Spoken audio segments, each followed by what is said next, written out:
Thank you for participating with us today. The talk today is the deep state, and it's called final decline. But I mean, that's neither here nor there. But it's something to think about. The other thing, when you're playing a game or you face a challenge, you have an opponent, it's good to keep score. It's good to keep score of the struggle. So the score will, in some cases, help you know how you're doing and to give indications of how they're doing, your opponent. And sometimes you have evenly matched teams, and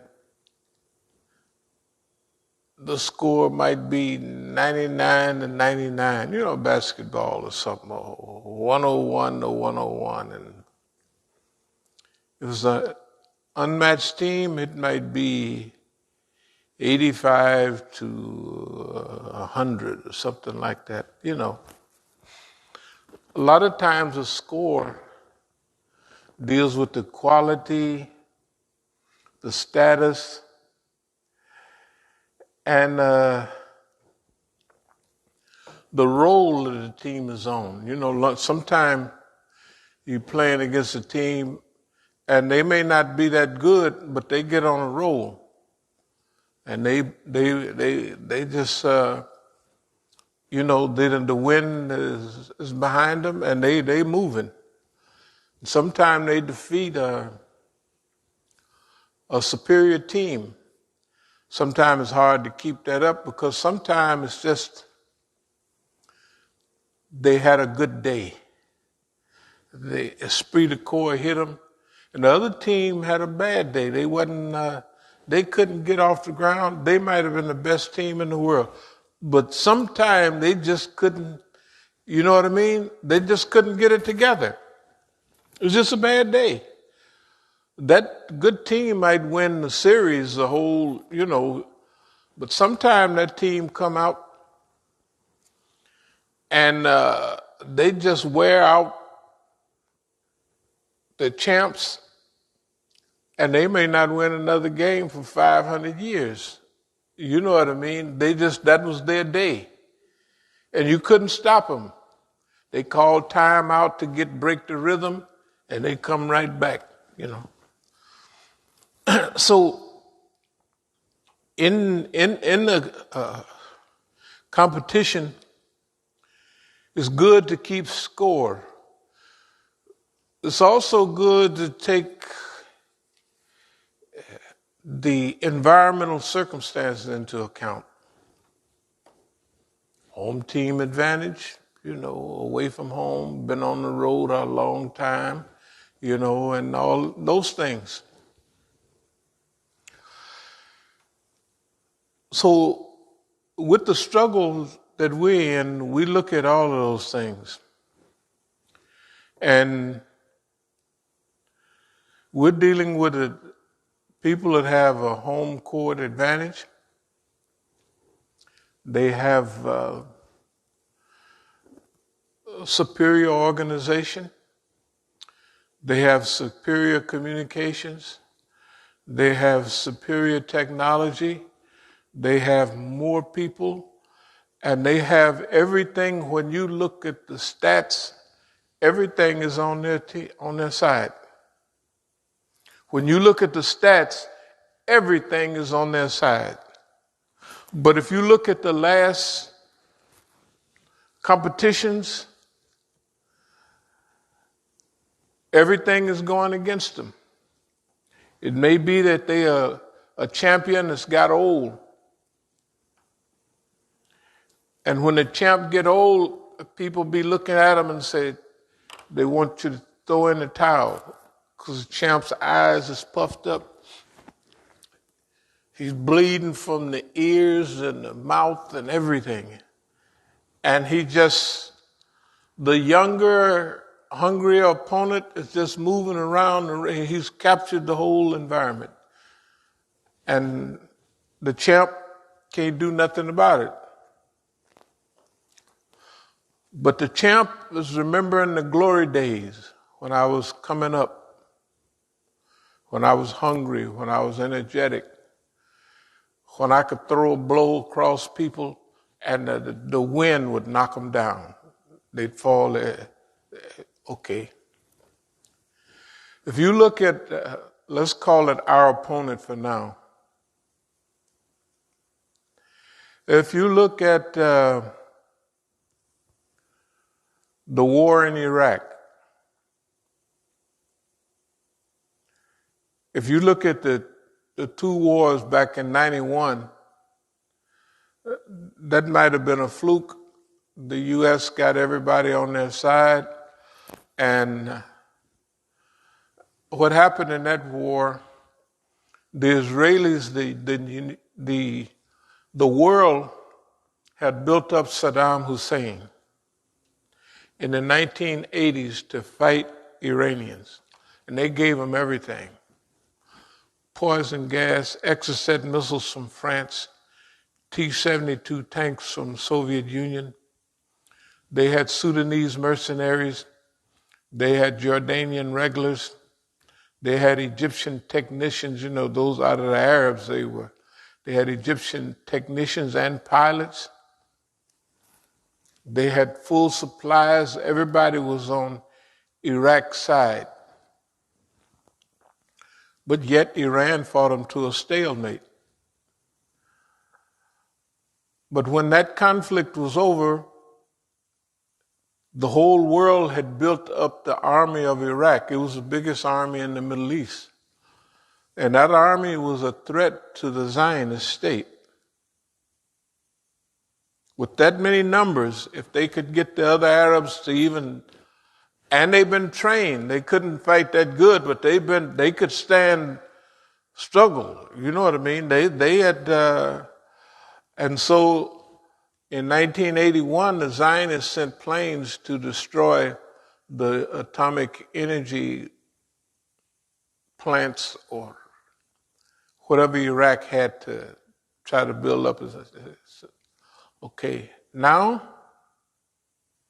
you got this big Arab army there, and you got Jordan here, and then there's the Zionist state.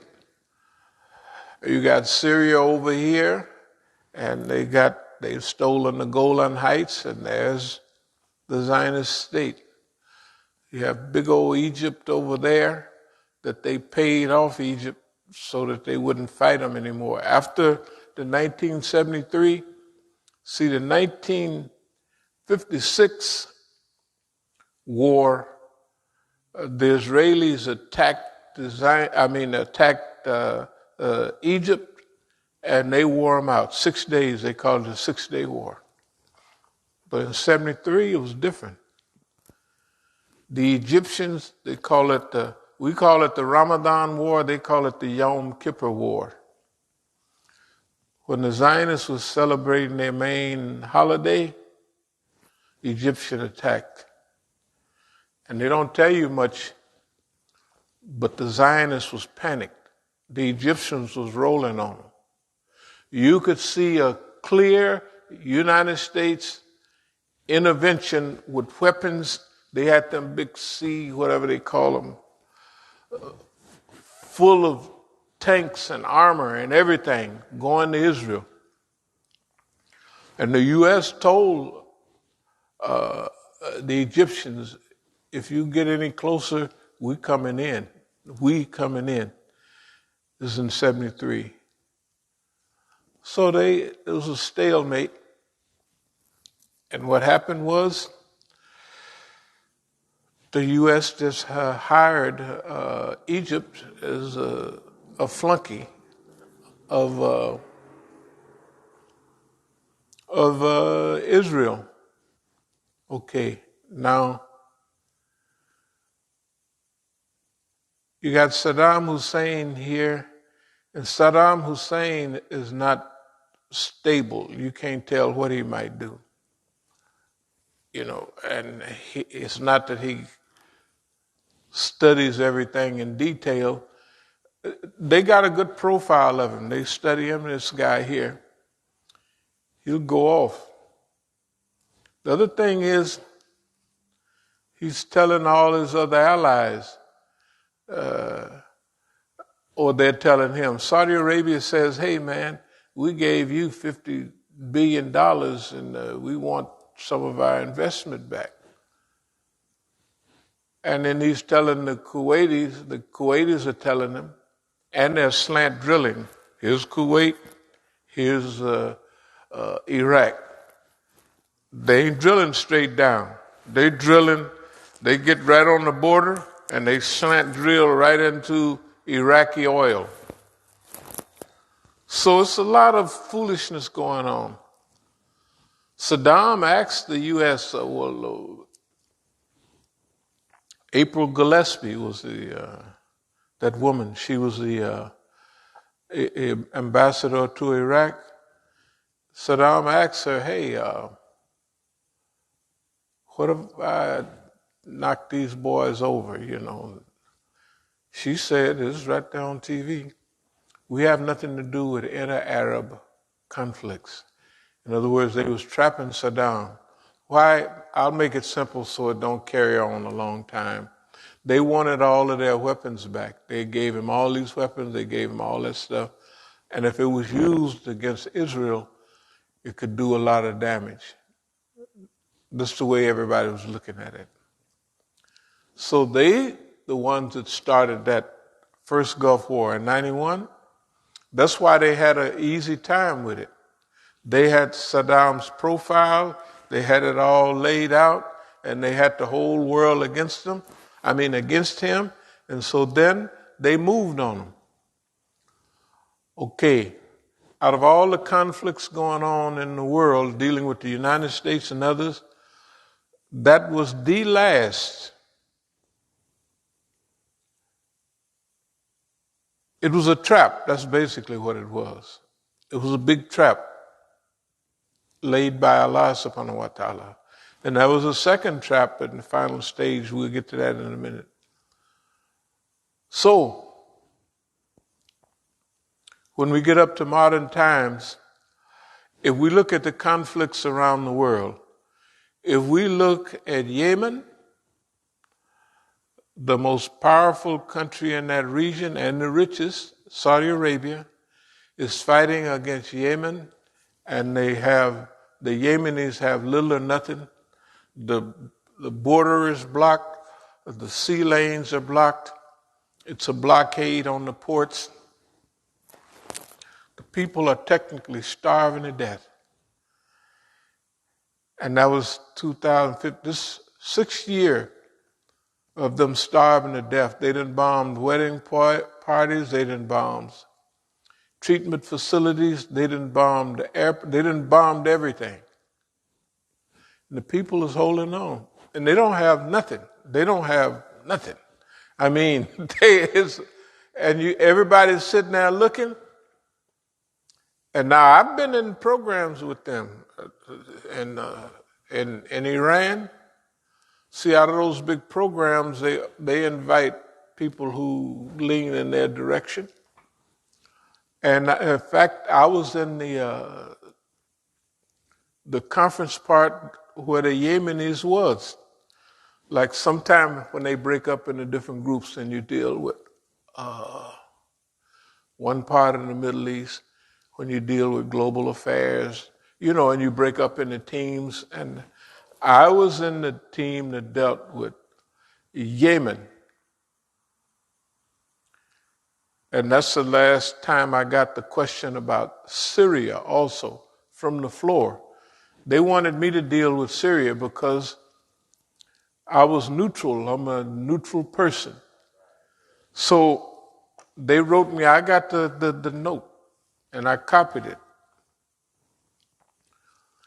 We want you to speak on Syria because now see at this time, this is several years ago, it's like, let's see, I don't have a dog in the fight. If Iran answers it, they got certain things that they're dealing with, If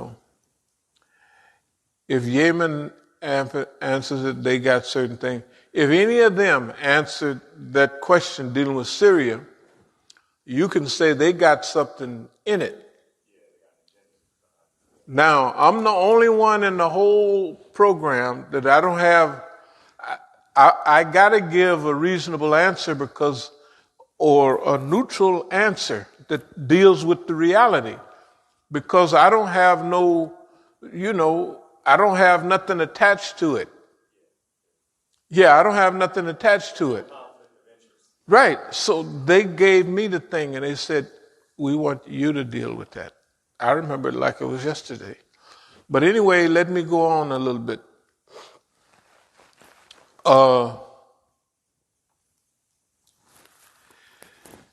So if you take Yemen, they're holding on.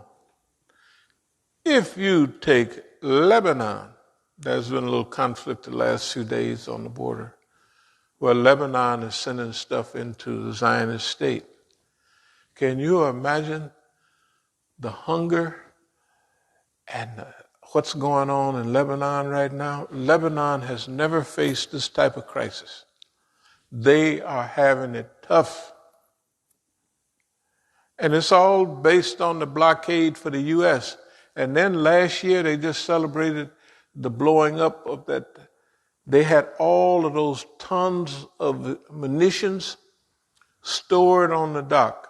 Now I want you to imagine, they didn't say Israel blew it up because it would show that they was, but it's automatic. The Israelis blew it up and it was like an atomic explosion. I mean, it blasted. I mean, it really, now it was insanity for them to have all of those explosives right there on the dock. It was pure insanity why they would do that, but they did it. Now that's the Lebanese government, that's not the Hezbollah. All right. So now I want you to look at Yemen and how they're doing, the poorest Arab country in the world, fighting the richest Arab country in the world. And they done held out 6 years, and ain't no signs of them saying, I quit. In fact, the signs is in the other way, that the Saudis is getting tired and running out of money and everything. And so if you take Yemen, then if you take Lebanon, they just gave a talk yesterday. Well, it would be yesterday for them, about the 2006 war with the Israelis. Okay, you can talk to anybody. There was only one person in the world that predicted exactly what was going to happen to them. That was us, 2006. We called it by name and hey man, okay, anyway.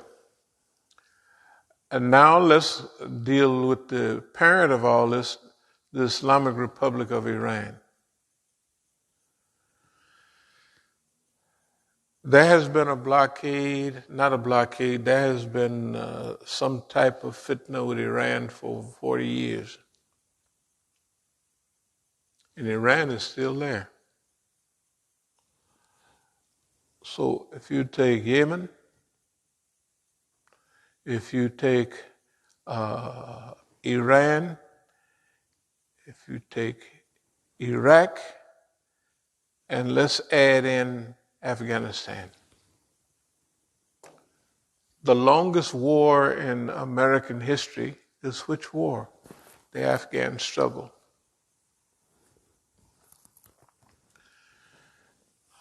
Now, this is talking about a champion getting old, being puffed, his eyes is puffed up, he can't see, right? And they're saying, throwing the towel, man. He's bleeding from every orifice. And he's still out there, swinging in the air, you know what I mean? Missing every blow. He's missing every blow. He's just out there in the ring almost like a Frankenstein blind. And everybody or his opponent is easing up to him on this side, bam, hitting him in the eye. Bam, hitting him in the mouth, right? Hitting him with every combination. He's throwing powerful blows, but they all missing. This is the situation of the United States of America right now. The United States of America is like an old, out-of-date champion that whooped everybody. But that champion haven't had a victory in decades. You see what I mean? The champ hasn't had a clear victory in decades. The last clear victory he had was the Germans and the Japanese. And it was a war, World War I and World War II was handed to him on a silver platter. World War I, they fought from 1914 to 1917 before the U.S. came in.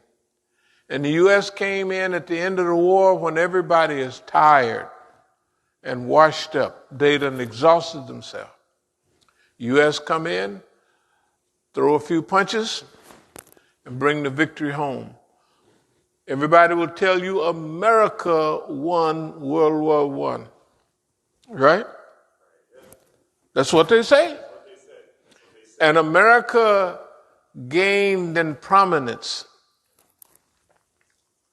World War II come along.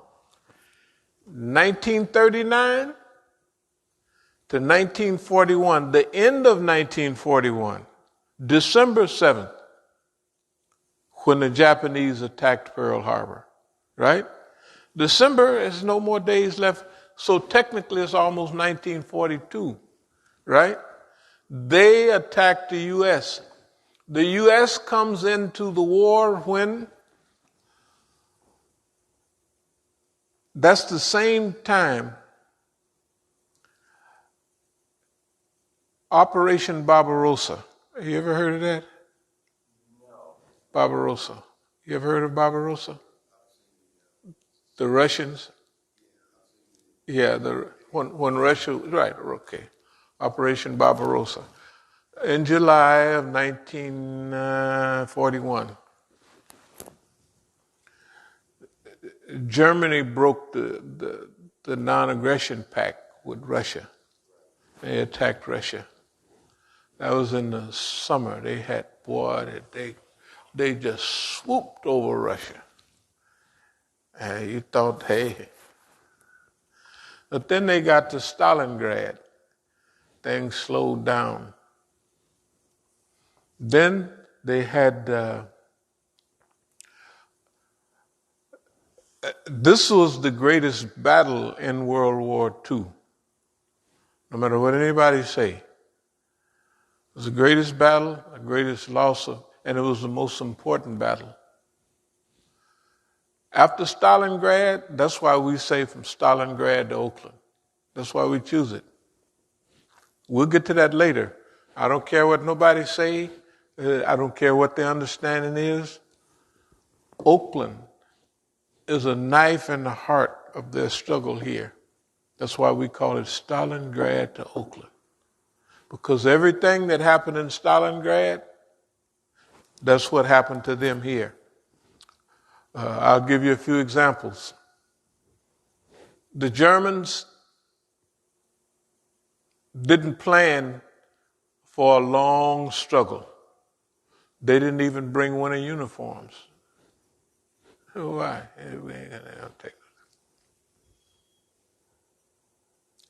And also, they didn't understand the size of Russia. They didn't even read the general history with doggone Napoleon. He came across that same space. Remember, 8 or 9 time zones in Russia. So from the border to the big cities like Stalingrad and Moscow, hey man, they covered that in little or no time, just ran over it. And then they got stuck. Then the winter came. Same thing as Napoleon, they just didn't read it. You know, they said, that ain't gonna bother us. Shoot, we're mechanized. And we got the Luftwaffe. Everything that should have been a benefit for the Germans turned against them. Everything that was a benefit. Not only the distance, right? Not only the long supply route, which they can hit every day in Russia, so they can stop the trains coming.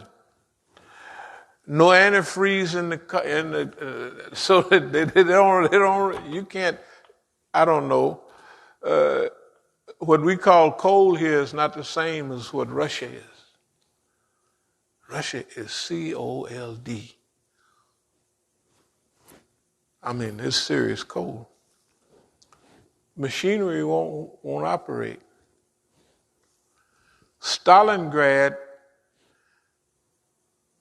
you know, the winter, we thought D-Day was the big thing. And they always taught us the longest day. And it was June 6, 1944, 18,000 ships or 24,000, some numbers, right? That's what we was taught. Nobody ever taught us about Stalingrad. Nobody ever taught us that 5 out of 6 Russians, out of 5 out of 6 Germans that was killed in World War II was killed by Russians.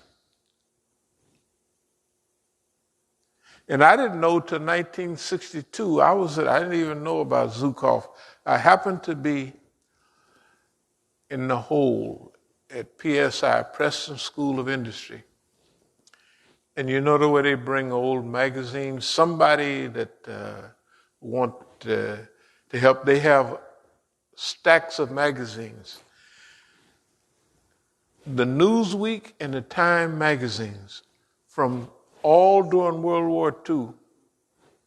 No, they brought them. That's why, you know, like when I'm talking, you can tell that I done picked up on everything. I'm 18. They brought every one of Time magazines during World War II and set them out there. None of the other wanted to even read them. I took them all to myself. And Newsweek, all to myself. I didn't know who Zhukov was till I read the magazines. I said, Zhukov. And in that, they had hinted that was the baddest guy, you know, since French bread. This guy, right? Zhukov. Oh, we just heard about MacArthur Eisenhower and Patton. Patton was so bad, Patton was a sweetie pie compared to what they had to do. But let me get back to the point. We always have to keep score. We should always keep score. And we should look at what the teams are playing. Are they playing, is it a home court advantage? Right? How are they timing where? How's everything going with the team? Right? They call it esprit de corps, the spirit of the corps, right? When you look at all of that and you take the struggles that's going on now, like if you look in Yemen, things is going against Saudi Arabia. If you look at Lebanon, that right now with no money, no nothing, none of our allies are rolling in the big time. None of our allies, we don't say our allies, but none of those people. Whether it's Syria, right? They had counted Syria out several years ago. All of a sudden, here come Russia. the big reds, the big commies. That's what they was in Afghanistan. But they serving a purpose. You know what purpose they serving? They said, we used to sell weapons, what have you, to Libya. We signed off on that Libya thing. Look what you did. We ain't signing off on no more. Finished. Right? That's why the Russians didn't go along. Hey, wait a minute. You said you was just going to throw a few rocks and you destroyed the whole thing. Right? And you destroyed them buying our weapons because they always bought Russian weapons. You slaughtered our customer, and we need customers. We ain't got nothing up here. We got everything up here. We're just not using it. So therefore, always keep score. Keep score. Environmental circumstances. Esprit de corps. General history. Ancient and recent history. If they would have studied the ancient history of Russia, they would have known that these boys been kicking up some dust from time to time throughout history. You know, all right.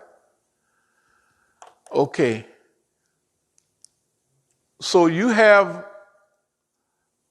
all of these environmental circumstances. So you have Yemen. Then you have Iran, you have Iraq, you have Syria, right? You have Lebanon. Look at all of those right now. Look at every one of them right now. Boy, they're suffering a lot. But they still there. They still there. Look at the United States government, everything that it has. It has people, it has high-tech weapons, right? It has sophisticated informational systems, CIA and all of those people and several others, NSA, they got all of that. And look where they are. They just like a drunk champion in the ring, getting hit all upside his eye, he can't see. Why? Because he's swinging in the air. He haven't hit nobody, and even when he hits somebody accidentally, right? He might hit them and spin them all around, but he can't see he just knew he hit something. He don't even know it, right? That's the way the United States of America is right now. Their days are gone. They haven't won nothing in decades. The last thing they had was when it was the last two big rounds they won. The last one was 76 years ago. Same age I am. I was born in 45. That was the end of World War II. They didn't win in Korea. That's a stalemate. That thing is still on the books. The Korean War has technically not ended. That's why they're so careful about don't light no match because the thing could flare up again. And do you think the string of flops that the U.S. had, that they would, the Koreans are used to misery. They got atomic stuff. They'd fight the U.S. to another stalemate. Yeah, they fight them to another stalemate. Because they're going to block the use of nuclear weapons. You can't use them because we got some, right? And might as well have all of them if you got any, right? Because the South Koreans are going to say, boss man, you got to lead 20 million people right across the border. Hey, and they all speak the same language. And they have a friendly program going on from time to time. Okay, I'll speed up and get to the point. All the conflicts in the world are going against the United States and its allies. All of them. Okay, whether it's Yemen, it's going against Saudi Arabia. And all of their people they well armed. They ain't got they don't have the will to fight anymore. The U.S. troops been over there messing around in Afghanistan. They're not prepared to fight like those people. They're different people. It ain't even no Afghanis in the crazy house with all what's happened to them. They're not committing suicide. These people over here are, right? The Iraqis aren't committing suicide, and they laid waste from the gardens of Babylon all over the country. And they stole all their stuff out of there, all the art. They just laid waste to Iraq. And they had to leave Iraq. They had to sneak out. They tried to leave a Trojan horse behind in Afghanistan, right? So the Taliban would maybe attack Iran and what have you. That's probably going to backfire. Bad. They don't even realize that Taliban and Iran is that they were saying, I don't know, it ain't true, that Taliban, I know when I was in Iran, Hikmatyar was there. He might have been living there, Gulbuddin Hikmatyar. They got Iran is next to Afghanistan. You know, that's 3 million Afghanis in Iran and been there. Like they have Latinos, Mexicans all over America. They have Afghanis, and they're not like here. They get a better education in Iran than they would ever get. Right? And when you go to places, some places where the eighth Imam is, they're there like begging and sadaqah and what have you. But the Afghanis got it better in Iran, and now that the war's been over for 50,000 years, you think the ones in Iran are going back to Afghanistan? Absolutely not. You can't run them out of there. See, the policy, when they was fighting the war years ago with Iraq, they needed workers. So the 3 million refugees, it was 5 million refugees, 2 in Pakistan, they were in camps around I'll tell you the name, it's right there on the board. But anyway, they had 2 million refugees. In Pakistan, they just trained them and sent them back as the Taliban. You know, that's what they did. But in Iran, they got the best treatment. I mean, they treated them well.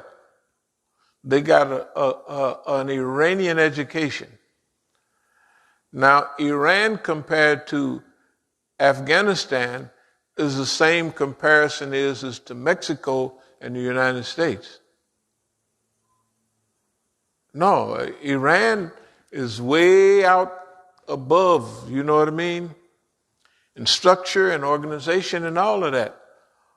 Yeah, Iran, if you hear of Afghanistan and you hear of Iran, they're not the same. They have the same people. Some parts speak the same language. Dari is almost like very close to Farsi. Right? But it's not the same. Iran is structured, Iran is organized, and the money they get paid they can send money back to their relatives in Afghanistan. And let me speed up all of this history.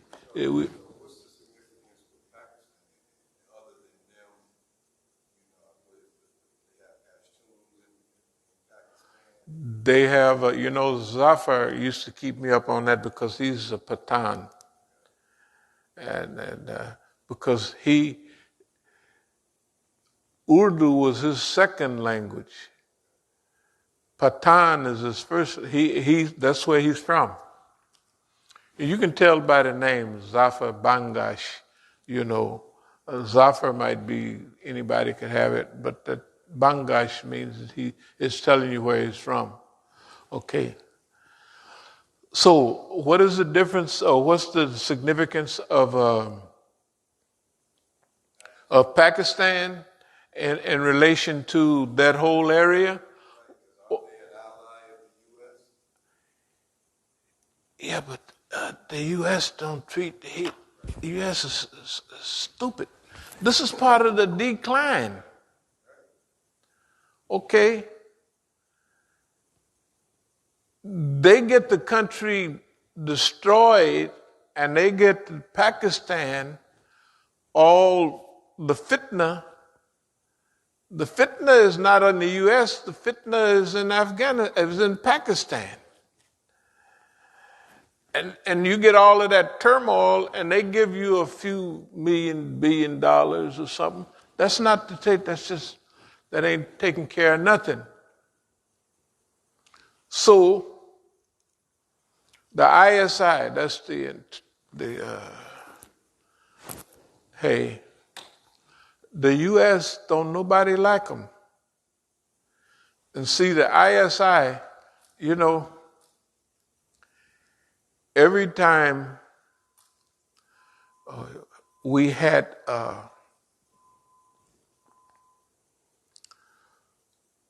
one of the last big programs we had in Pakistan was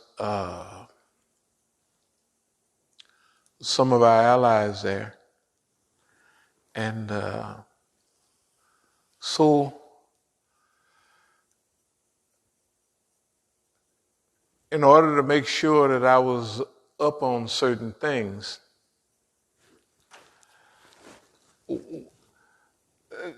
I had to give certain lectures on certain subjects. So they put somebody under me. And the person that they put under me used to be in charge. This was Colonel Ghafoor. He might as well have been a general and all of that. But see, to understand how Pakistan is running, you have to understand the whole country, the ISI. If we had a program in Pakistan, which we had several, everybody come up to you, go over to the library, look at all the old books. All the old books are written about Pakistan. They're written by General so-and-so, right? You ever notice that? General so-and-so. Because after they get out of the army, they're also given a job to explain certain things that the ISI can't say openly. You see what I mean? So those guys, every program we'd have, the guy would enter, he'd be at Shalwar Kameez, he'd introduce myself. I'm General so-and-so, da-da-da-da-da. And then what I'm trying to say is this, that to make sure I was up to speed on these issues, they would have a military man, basically advising. And I remember the advice, and because I know enough to know if I'm being led around or nothing. So I'm getting internal, exact, detailed lessons on Pakistan. The handkerchief head Muslims from Pakistan, which we'll mention in time, are the ones bringing me that information. Because at their program, they don't want me to make certain mistakes, which I wouldn't be making. I hadn't made none but they want. So I'm getting direct information. That's the just imagine. Why wouldn't I make any mistakes after all of these 30 or 40 years of just talking about this place, that? Why never know have to come up and say, well, I made a mistake about this? Why is all of them on point? Some of them we figured out ourselves. Some of them at that time, they had to have their people tell me the right thing. Right? So I'm picking up, I know what's going on. I'm picking up on all of this. And they're telling me from certain times, and I go around Pakistan and the army still have the colors from back when they was part of the British Army and all of that. And then they give me the whole history of it. Anyway, the significance of the army, the ISI, the economy of Pakistan, and all of that blended together. If you would remember, there's an investment back in the 90s, 2000, of $11 billion for Pakistan. Okay, at that time, that's when Pakistan is paying a prominent part in all of this. Okay. You go along long enough, the Pakistanis got their own desires in Afghanistan. They got their own fix-up. The U.S. got another thing they want to happen there.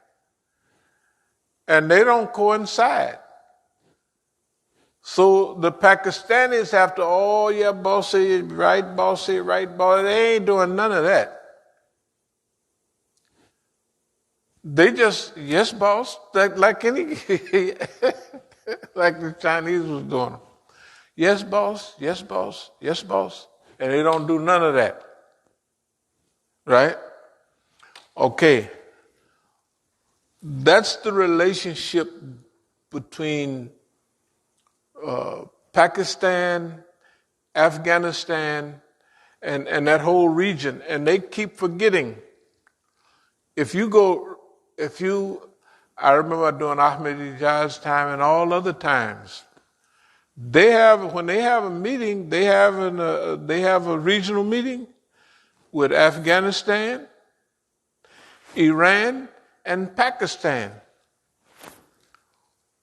And they all got they things too. And then in each country, you got different tribes that have sway. You got to be a magic man to coordinate it all. Sam can't do that. They know better about each other. Right now, there's been they got Pakistan, they got Afghanistan, and Taliban is supposed to be the meanest guys in town compared to those Shias, right? And at one time, they killed 11 or 12 in 97, 98 Iranian diplomats in Mazar Sharif. Iran never forgot that, but at the same time, shifting winds, And if you look at Iran, at one time, they gave the U.S. overflight of Iranian territory to bomb and to attack Taliban. But that was a while back. Those people have been over there thousands of years. And they go back and forth, and one day, this guy's our friend. Oh, not today. Not today, buddy. Maybe in 500 years, maybe just 50 years, we'll be fine. But today, They don't know how to, they can't plan like 30 years ahead about all their alliances. Iran was fighting Iraq attacked Iran and fought it for 8 years. When the U.S. attacked Saddam Hussein in 1991, they had a discussion in Parliament whether Iran would fight against America to protect Iraq. Do you remember that? They just finished destroying. They didn't kill a million people, right? And if they can't figure it out, they got better feeling than me and you do. But how in the hell is boss man? That's why he ain't had no victories in that area, right? Not one. And the one that he had was a trap to get him in there permanently. Right? It was a trap. And every time he went in anywhere, when he went into Afghanistan, I'm going in here, I'm going to straighten this up. The Russians sent him, congratulations, you're doing a good job, boss man. Oh boy, y'all, they scared us to death. We'll turn all our people into dope fiends, all them heroin addicts in Afghanistan. So the U.S. just took over the heroin trade. That's all. They just took it over. All that heroin. All American allies are dope dealers. Vietnam, Madame Nou, all of those, right? Golden Triangle, all dope dealers are American allies. They learned it from the British, the Opium War, sell dope. I just drift for a second. We're saying that there's a connection with the opium that's been plaguing America recent in the last few years with what's been going on in Afghanistan. A connection is 400%, maybe 500, 400% increase. Like right now, you get tar, and Afghan black in America. That's because, look, you remember the movie that Negro made about he went over to Vietnam? American Gangster. Who did he deal with? Remember, they say he had a SEAL of the CIA, an ally of Chiang Kai-shek. Who was Chiang Kai-shek? They said in the Congress, Chiang Kai-shek is a son of a bitch. They said, yes, but he's our son of a bitch. Right? And they gave that Negro so much top quality heroin that it was big. But how did he get it back? He got it back on American planes and everything. We knew this when I was in California. The planes would land right there at Treasure Island.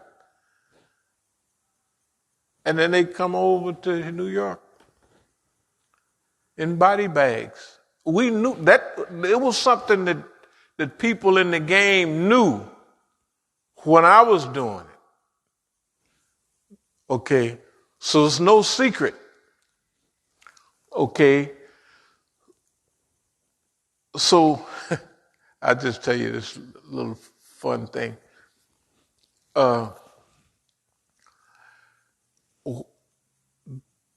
last time I was one of the times I was in Pakistan, they wanted me to go up and visit, what's the border town? I'll think of it in a minute.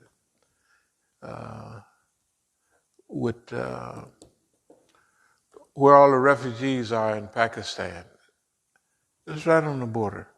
Anyway, so I was in Lahore. Huh? No, Kandahar is in Afghanistan. It's right on the border. It's, sometimes you just, they call it, sometime when you're getting old, you can't remember. Like, almost, what is that? You think, it's a chair, actually. So that's, right?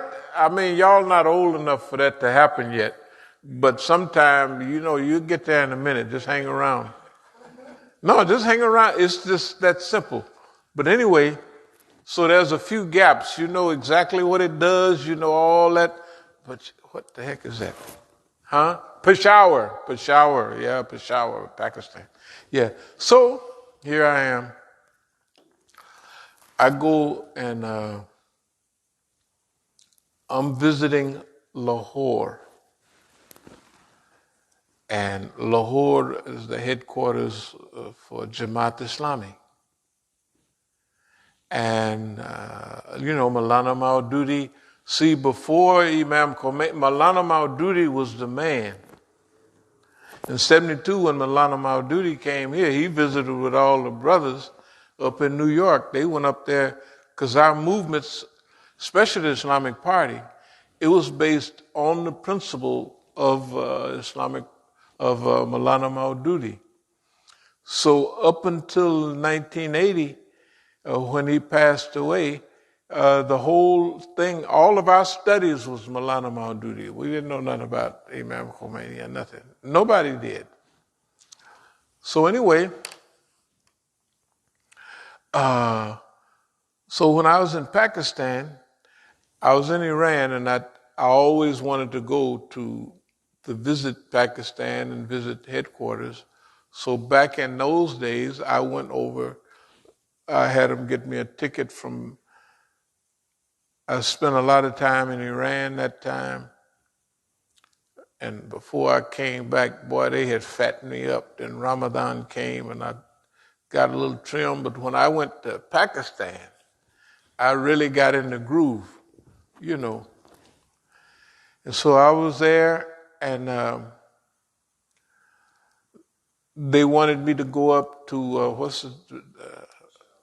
Peshawar. And so I got on the bus. You know, they put you on the bus, and they had their people meet you up there. So all day, it was a beautiful trip, you know, going through Pakistan and all of the mountains and what have you. Finally, when I got there, this was during Ramadan and what have you. So when I got there, I got a chance to see everybody and do whatever I had to do. Now, coming back, I'm on the bus too. And this is not the old raggedy bus with chickens and all that. They have three quality. They got first class, which is a good bus. It's they have second class. They have chickens and what have you on that. And they have third class is just like you could have the farm. It's pulling the farm. You know, I mean, it's really, the people, So on the way back, it was on the way up. It was no stops there was no checkpoints. They had checkpoints every place. And every few miles, there was a checkpoint, and the police would come on, and they would, Now, all the time, every time that bus stops, the police is checking me. They look, they walk by, and it says, that's yours. I see it. So now remember, I'm on the bus with everybody, and I'm making friends. You know, when you get to know, you talking, the people you sit next to, the people they talking about, all kind of stuff. Oh, you here for dawah, you here for this, that, and another. And then the crews that I'm traveling with, it's a praying crew, and it's a non-praying crew. So you get to be friends with every time you make a stop, you know what I mean? They got a little prayer area. They got the little straw hats. They got that right there. You just put it on your head and you pray. Because they think this shaitan will be urinating on your head if you don't have it. That's just a hadith they have. This is a weak one, but that's okay. They believe it. So, no, anyway, excuse me for taking all this time. But anyway, so here's what's happening. The last time when they was getting ready to, because of drugs coming from Afghanistan to Pakistan and everywhere else. The police is looking at me like whatever he is, and I got on a Sudanese thobe, so they think I'm Sudanese, you know. The bus erupted. When the guy got on the bus, the police, and pointed at my stuff, the bus erupted. They all speaking Urdu though. This is our brother. You didn't stop, looked at this stuff 10,000 times. You know what I mean? He's here for dawah. You can pick up a few words. Dawah, tabligh, that's what he's here for. He's a Muslim. You know, and they're telling the police that they mad at the police because they're thinking he's in our country. You know, I'm a guest. You know, you can't do, we already been on the bus all day and you didn't stop. You ain't looked at nobody's stuff but his. And it's the same scene. Oh, the bus stopped. And they waiting this time. You could tell they waiting. And ain't nobody called them and told them, but if they look at me, the bus erupted. That's because of drugs and heroin and all of that stuff. The point is, let's get back to the point. Whatever the questions are about any of these, the U.S. is a failure on all levels. No matter what we do, no matter what we say, they have failed all around the world. They don't know anything. They can't follow. They get a couple of stooges in Pakistan. Everybody got, this is a cousin, this is that. They can't follow all of that. All they know is he said he'll do what we tell him. They don't do none of that. That's why the programs are like they are. And they think, okay, you're going to bring some money? Yes, good. Well, they don't know about corruption. They know about it, but they don't know how the only income is boss man. They got an economy, but hey, man, you want money, you get hooked up in boss man's thing. And boss man, even when he's a fool, he's going to have money. To them, this is big money, right?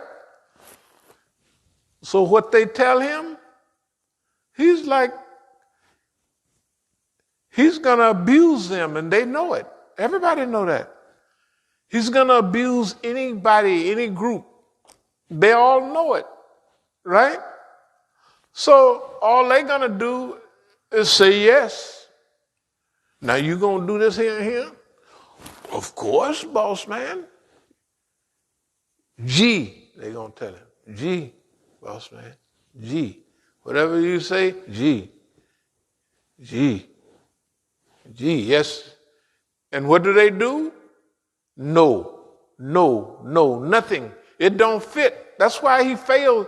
Tell the truth. He's failed everywhere with everybody. And the thing about it, the reason I use the thing about in the ring, he's boxing around, the boy can't see nothing. Right now, this is humiliating. What America is going through right now, it's unbelievable. He ain't winning nowhere, and he's putting maximum pressure. The people are dying by the thousands. They don't think that nobody remembers nothing.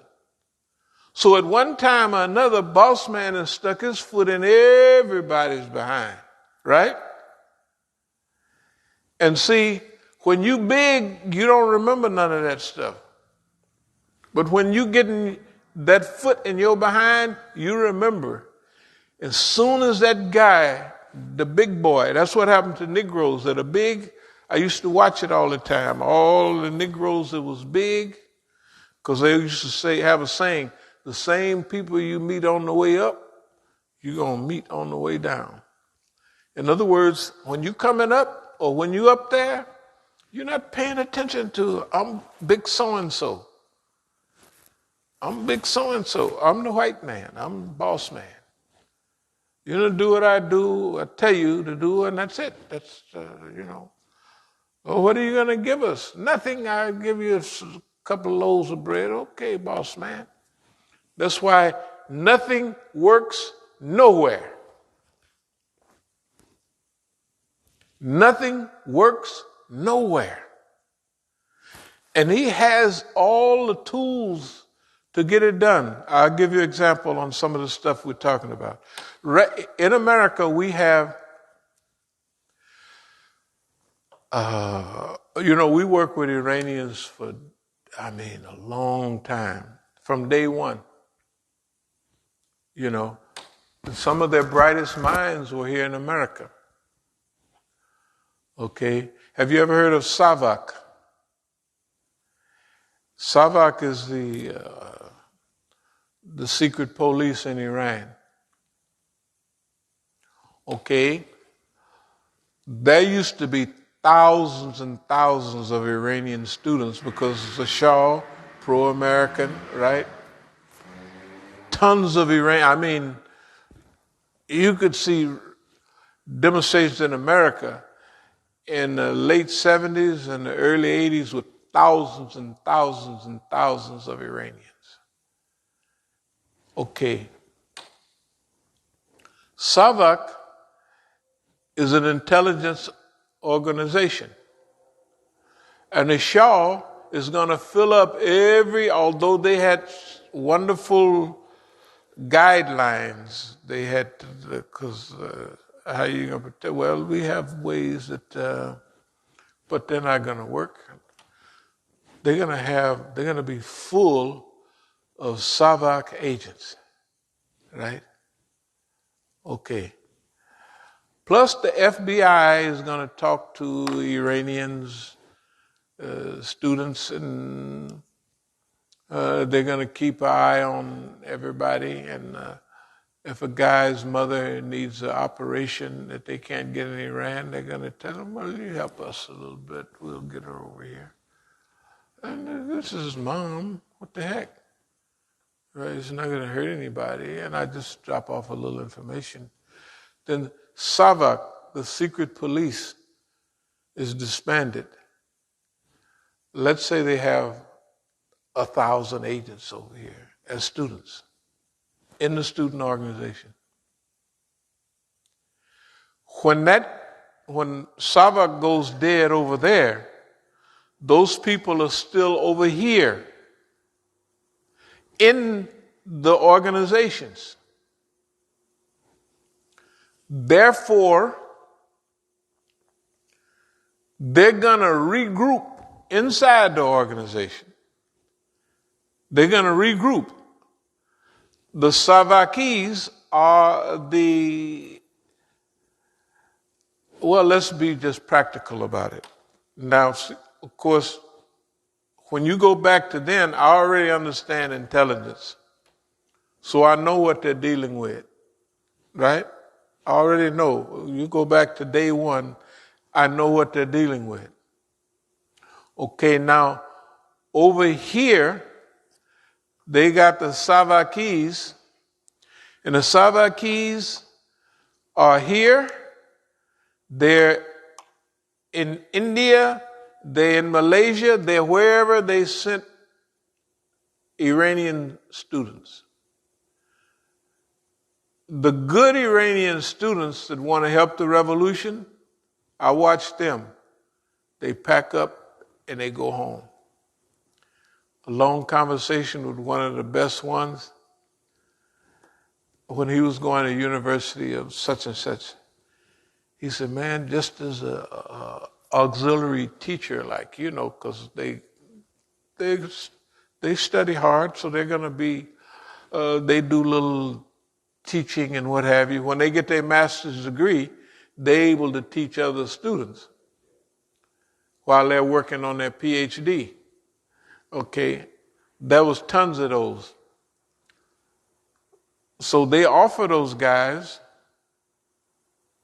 big money.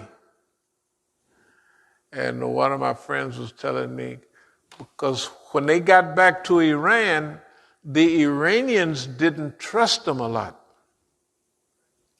For good reason. America, you're in America, and Margbag America. So that they used to cry on my shoulder, our friends, when I'm in Iran. Man, I can't, the question was this: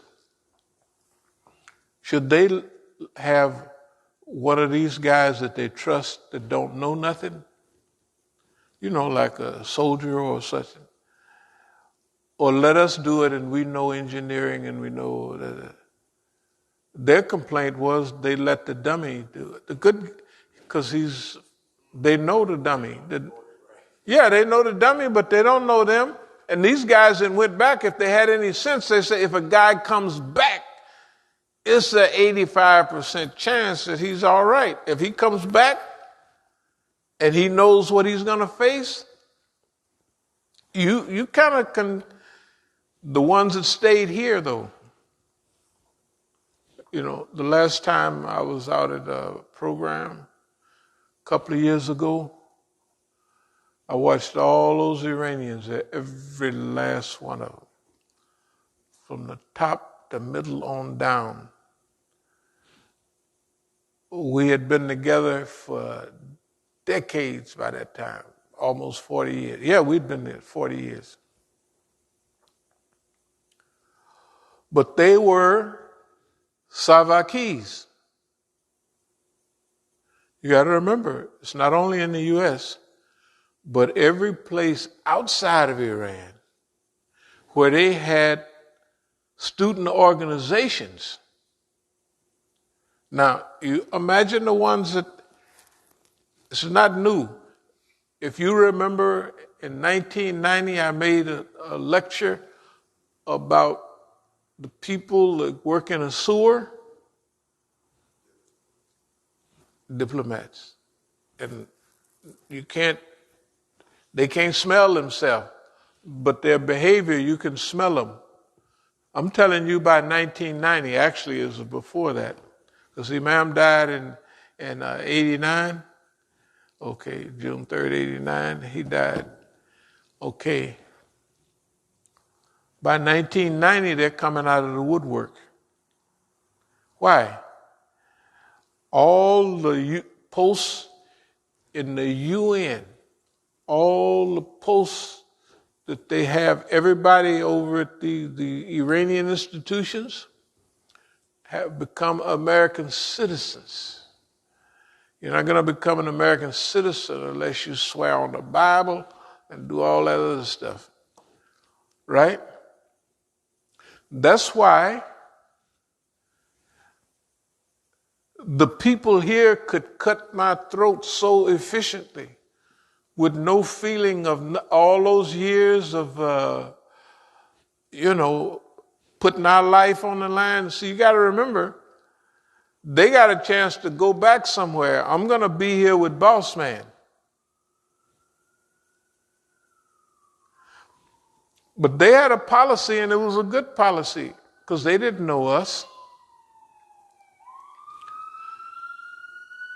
So I told a few of our friends that I really trusted, I said to these guys, I told them about the Negroes in LA. I told them about all the Negroes around the U.S. The last time I made those statements was about 5 or 6 years ago. And I told them, that's when I was telling them about Hashim Alauddin and all that, and they like these guys. Those are their people. The guys here are government agents. And when they see somebody like another government agent, they give them the speaking platform, they give them everything. And so I told them, this goes back years ago.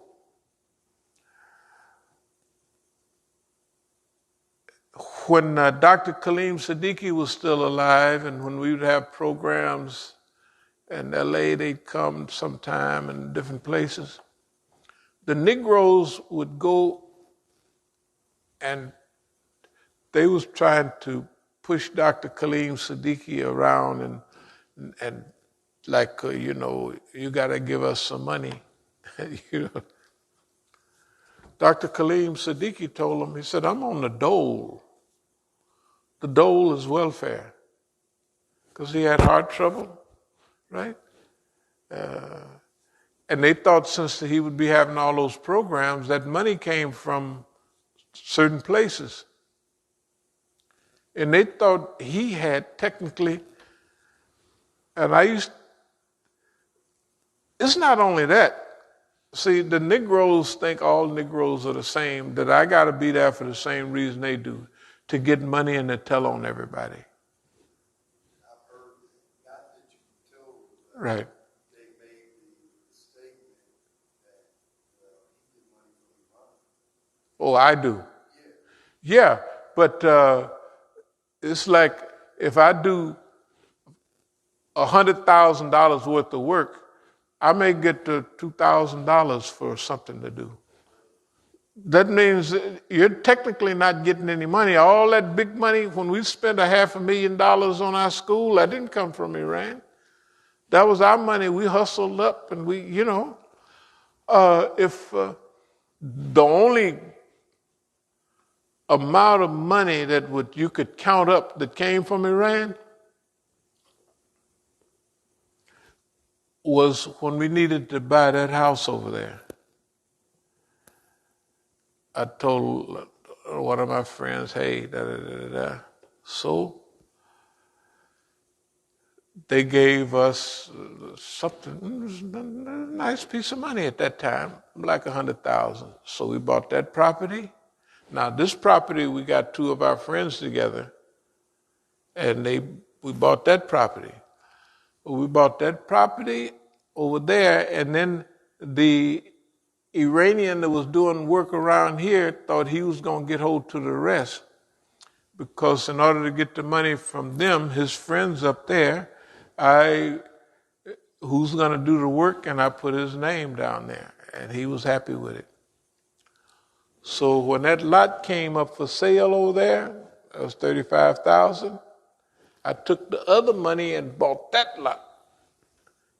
Don't buy that lot. Just give me the money, let me do the work. That's why a lot of things is still not finished. Because I said it's better to have that. We got the money, that's sale right now. We'll buy that. It was a good buy. Okay, the point is, remember the program it was from February 1990, and I was the one where I said that Iran is diplomacy is like a sewer. I gave that in New York at the Imam Ali Center. I haven't been up there since to that. Okay. I said at that time, I used to go up there all the time. And I said, in talking about that, I talked about certain type of people. They could pick it up. I was talking about Rafsanjani. Because I was talking about Imam Hussein, and I was saying, Imam Hussein was not a da-da-da-da-da-da-da, and Imam Hussein was not a da-da-da-da-da, which this guy was. And Dr. Karazi, he was burning up. And then there was a group of people sitting around us, Iranians. Now you got to remember, half of them is on my side, 100%. Because they're here, they're finishing up, they're going back home. And the other half is with Dr. Karazi. At that time, Dr. Karazi was the ambassador to the UN, right? Zarif was in the office doing all the footwork, right?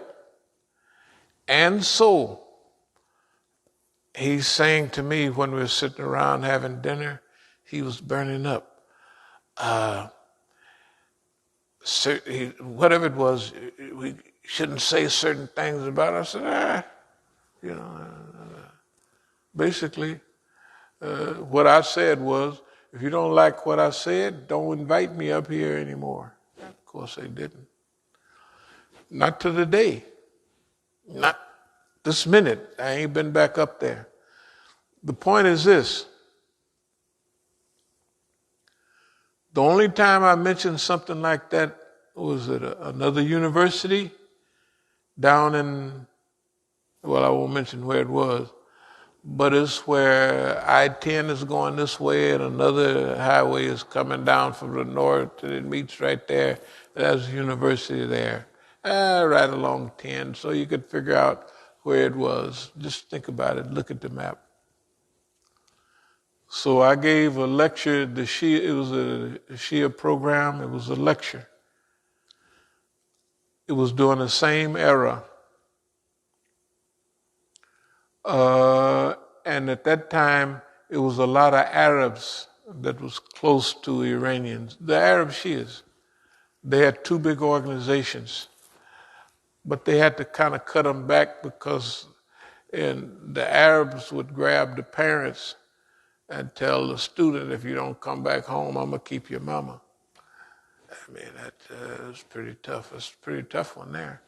And they know they mean it too. So anyway, after the lecture, something got on a conversation. And in those days, I would never say anything about anyone that had prominence, you know.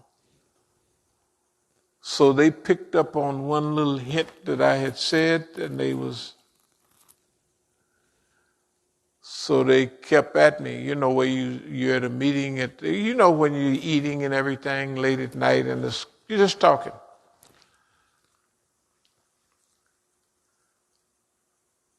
So they kept on. Finally, I said, I don't like Rafsanjani. I don't trust him. And it's been a long time since I done trusted him. Da-da-da-da-da-da-da. And guess what? Everybody agreed. They didn't say, I agree. Right?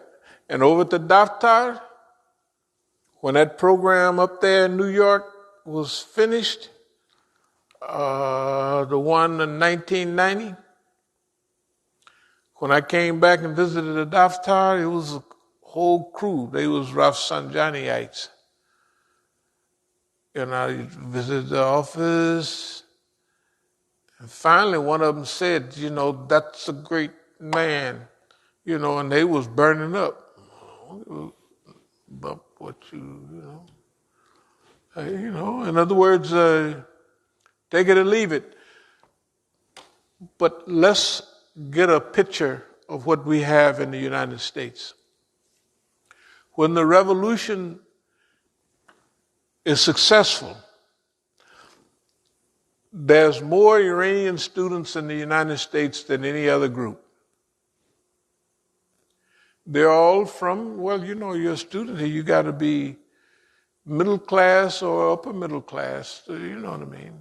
You know, you got to have a little, you can't just be lucky and just. So, they're here, and the MSA PSG, Muslim Student Association, Persian-speaking group, was different from the other MSA, Muslim Student Association. Arabs, Pakistanis, basically Sunnis. The MSA PSG was a Muslim Student Association, PSG. When I first was traveling around America, you know, raising funds and giving talks, everybody invited me to MSA. This is before ISNA came out. MSA, hey, I was top billing. But they said, we would like for you to stay away from Iranians. They did it twice. One up in Portland, Oregon, the other time in Iowa. I said, no, I ain't doing that. Then all of a sudden, the flashing lights, Imam Musa here, click, click, click, that goes out. But with the Iranians, it kept right on rolling. And it got bigger. Pretty soon, the only person that was free to travel around the United States and really knew how to hit the points about them and what they're dealing with was me. It was so deep that it was getting to be almost a personality cult, because they would ask me, Imam Musa, what are we going to do? In other words, what are they going to do back in Iran? See, in those days, you had to have a week before the newspaper from Iran got here, or even longer. So it wasn't just go on the internet and it's a thing, you know. So they would ask me, because I was older than they was, and I had experience in this stuff. And we had experience in rebellion and revolution. We've been all over Africa, and we're studying while we're going. We had more experience than any of them, because they were students, right? Therefore, what they did was they depended on me. And you got to remember, I have to be accurate or they're not going to. The accuracy was so, it's like the accuracy now. Like you would think that as isolated as I am, I'm cut off from this, cut off from that, cut off, and totally surrounded. How am I still that accurate on this stuff right here? Accurate, accurate, accurate. In fact, the accuracy is not getting worse, it's improving. It's improving. You could tell last week, 2 weeks ago, when I mentioned about Afghanistan and what they might do here, that you notice how quiet, when the guy come back on to say, you could tell in his voice that that the level of respect had moved up, right? It had moved up. I mean, I could hear it. If you couldn't hear it, I could hear it, because of how quiet it was. It took time to respond and thank you, and for several days I was getting calls. Remember downstairs, you thought I was talking to you and I was talking on the phone? Because the guy, everybody's calling and ho-humming, and so I didn't want to get to this, but we're here, so I'm going to deal with it. This is very important. This is super important. Number one, the Savaki agents,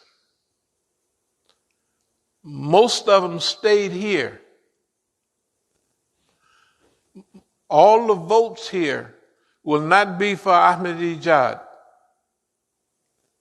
The votes here this time was not for whatever his name is right now. Right? This is for everybody else, all of their friends that are running. So you got to remember now, the guys that were students years ago, that's 40 years ago, that's 30-something years ago, they're running the show now. They're in pocket. They're in pocket. All of them that went back remember what I told them. They're in pocket. But, you know the picture I show you of when I'm on the Iranian newspaper and all that, Walayati Faqih, you would think that was a friendly article. Although it said exactly what I said. It's an Iranian newspaper to show everybody there, this is the Imam Musa's position. So there will be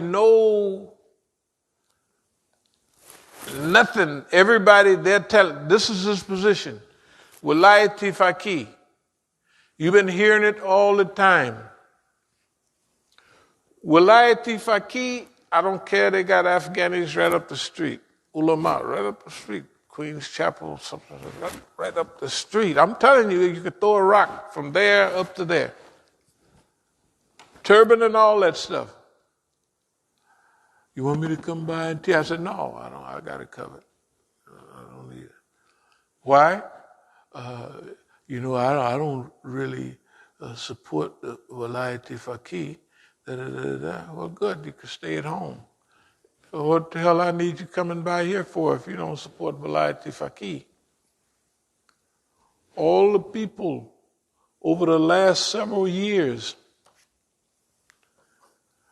they've gotten bolder and bolder. The minute Imam died, I picked it up in the way they was acting.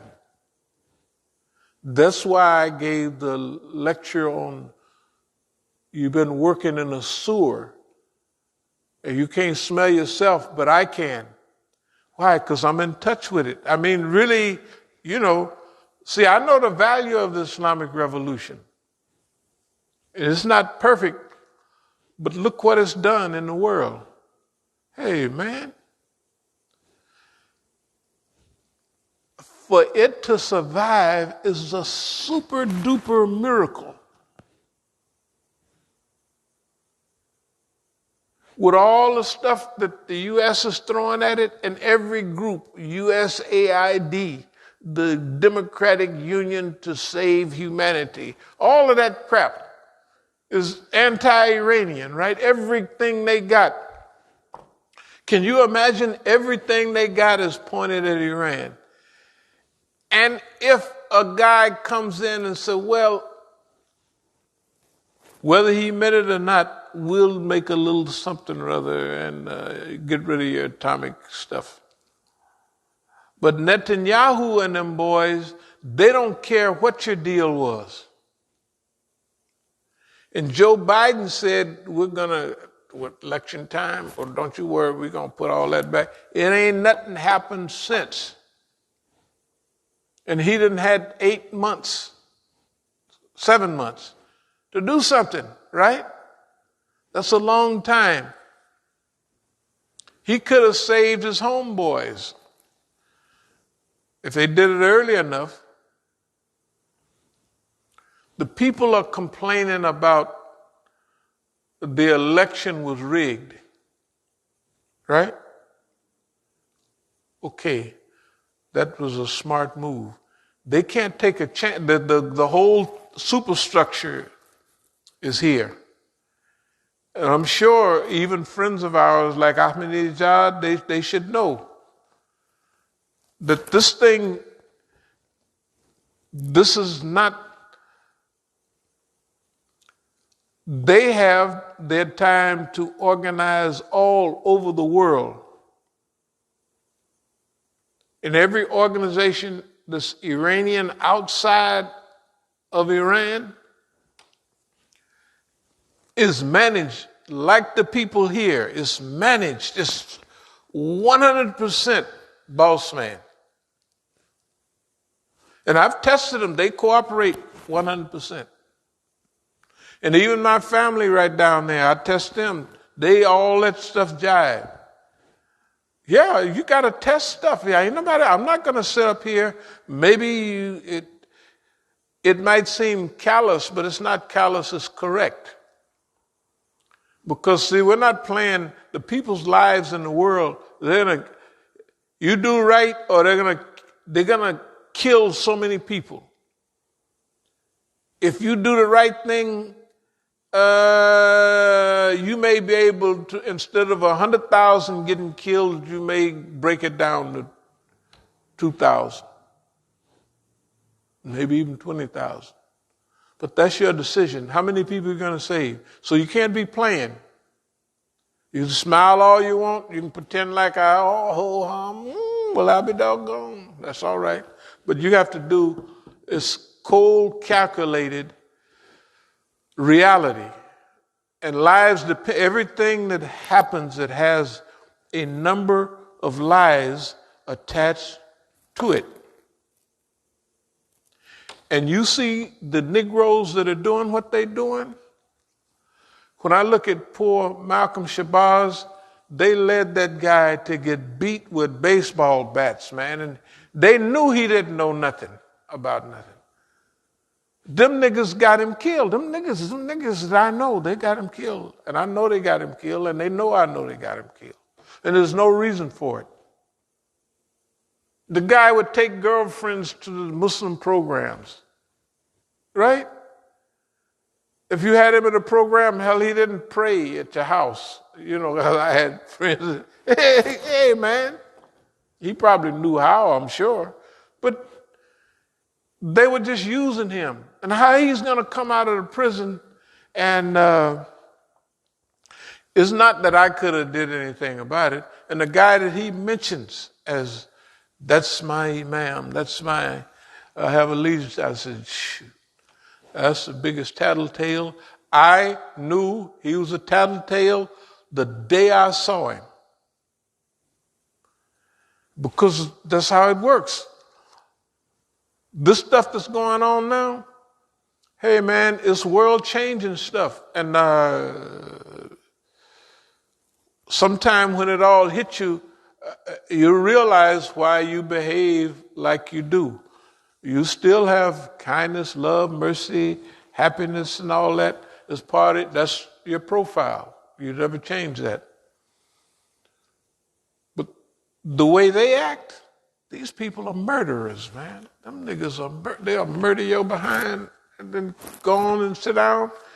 And it's not some of them, all of them that you know, all that I'm saying it on the camera with a brush. It's non-humane, unnecessary killing. And they can sit there and watch TV. The poor little girls in Yemen, that they arm is the same size as your finger. You ever see it on TV? That's like, it's unnecessary meanness. That's how they are. Them niggas here. Them niggas sitting out wherever they buy a place right around here. They ain't bought it. Somebody bought it for them. They bought it for them so they could not come here and they could go out there. And then niggas come here with their little lawyer papers and they done turn Shia. Nigga, you must be stupid. You know, that's, excuse me, of course I don't talk like this all the time, but that's the way it is. Nigga, what is wrong with you? I'm going to be an attorney so I can help you. Well, hell, now here you are. You got your license for the last 5 years. Help. Let's do something. Then you don't see them no more. They come in here popping down the turba, the rock there. Niggas, that's crazy. You know, anyway, so the Sabak had people in it already. When a revolution happens, they collaborate with each other and they still have the same program. That's why the biggest shots in radio and television can be happy as a lark, getting a number and everything, and then we have something, then the next week you can't catch up with them, you can't find them. Simple as that. So they're everywhere. They are everywhere. That's why the government can't, the Rahbar and all that, they can't, sometimes you're talking about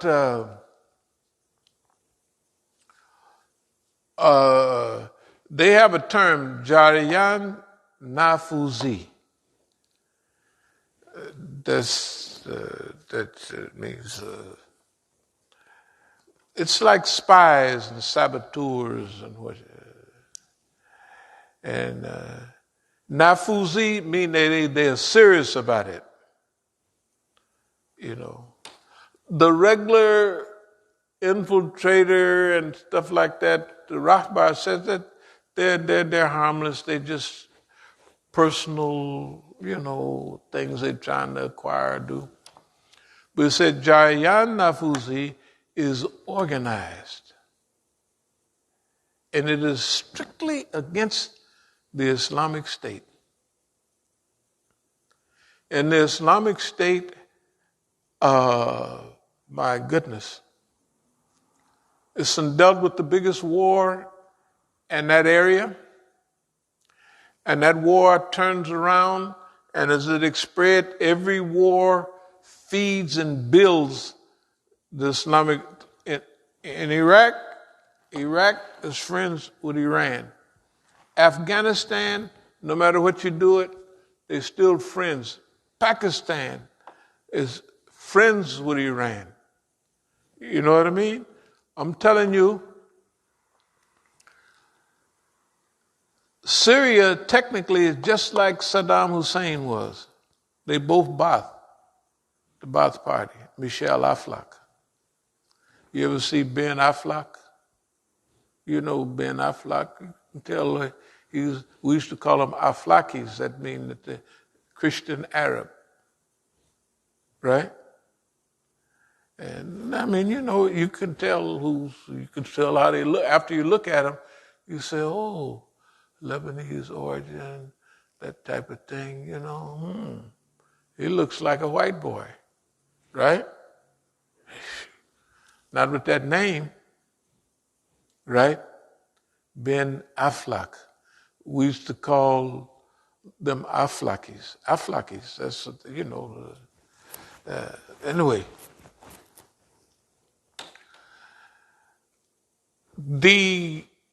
Our allies are all miracle workers.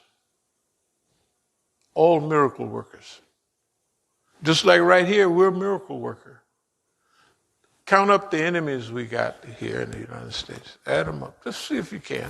You'll get few of them, but you won't get them all because the Quran says there's ones you see, there's ones you don't see.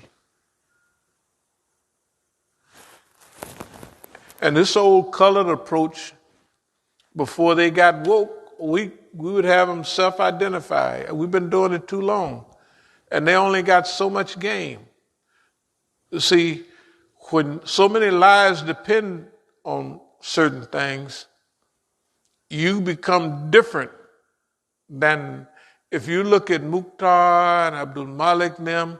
Okay, that was a time when they got the whole show in their hand. Boss man is giving it to them.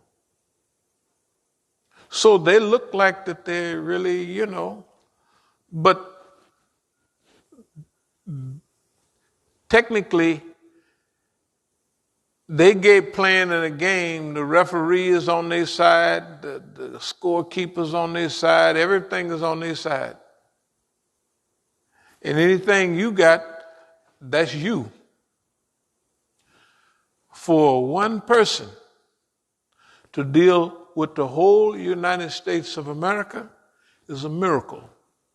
Because nobody up in New York, over in Chicago, right here in D.C., how is it that we could be taking these positions and ain't nobody coming to see us? And everybody that was coming, you give them time, and they slowly, after 40 years, 30 years, some is gone, they try to recruit you again when all these programs they're trying to incorporate, you know what I mean, and mislead. But after 9/11, they tried that for a minute, whoosh, cut. Why is it cut? Why is it cut? It's cut because we cannot scare that nigga, we can't buy the nigga, and our hands is tied. And guess what? The nigga ain't losing nothing. He got his finger on the pulse, so we better stay away from him. Right? Because you go and hit the Zion. How many people can make fun of the Zionists and still live to tell the story? Or not be drugged down the street? Nobody. Right? Tell the truth. Nobody has ever done it in the United States. Nobody has ever done it in the United States and lived to tell the story. We tell the same story over and over and over and over and over again. We got 4 or 5 little stories over and over. Redundancy. We'll run they behind crazy with redundancy. You know why? They don't have no long range patience.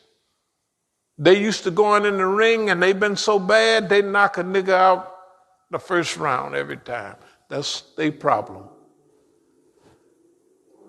See, they not like we talked about George Foreman them.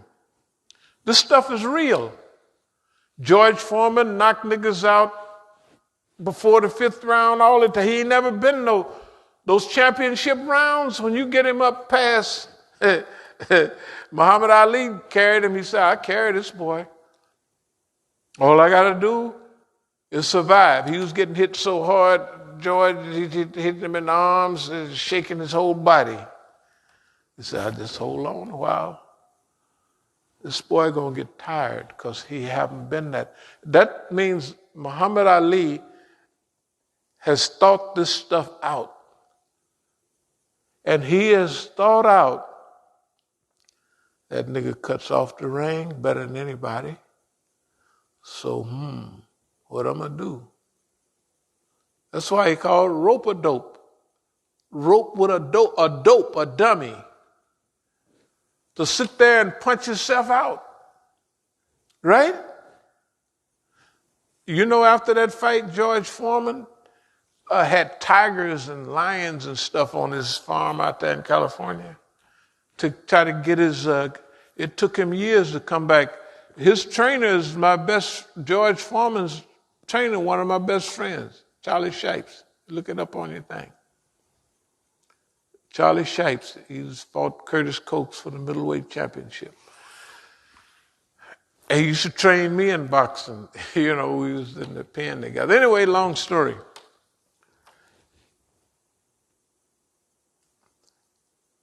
If you trust in Allah, Allah will give you what you need at the time you need it to carry you through those things that you need to be carried through. It is unbelievable, the stuff. I thought it would be a time when I would just relax, and every now and then you say, well, see, Iran got it covered. But man, they got so much. The more you research, the more you find, you're still finding out, oh, that group is anti-Iranian. This group is that everybody, can you imagine? Every page you turn is anti-Iran. Every group, USA, I don't know all of them. That's all of them. For democracy in the Middle East, you already know that. And all of their people, they lift them up and give them a platform. And guess what? All them jokers been wrong year after year after year. And the one that's been right, you never hear from them. We don't care. That's one thing that you have to master. Did you learn? I don't care what they say. Are you keeping the correct score? Right? Because they reporting the wrong scores and the wrong all of that. Hey, keep the right score. And that'll be to your benefit.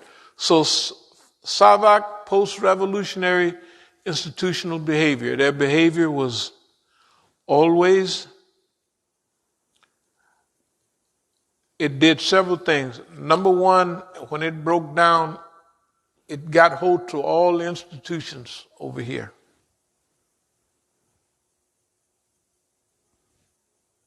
And everything that they do is like that.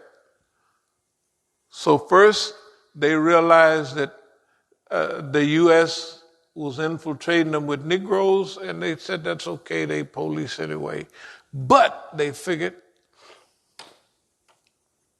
we want Iranian institutions. That's why you go out to IAC, you're not going to see any Negroes.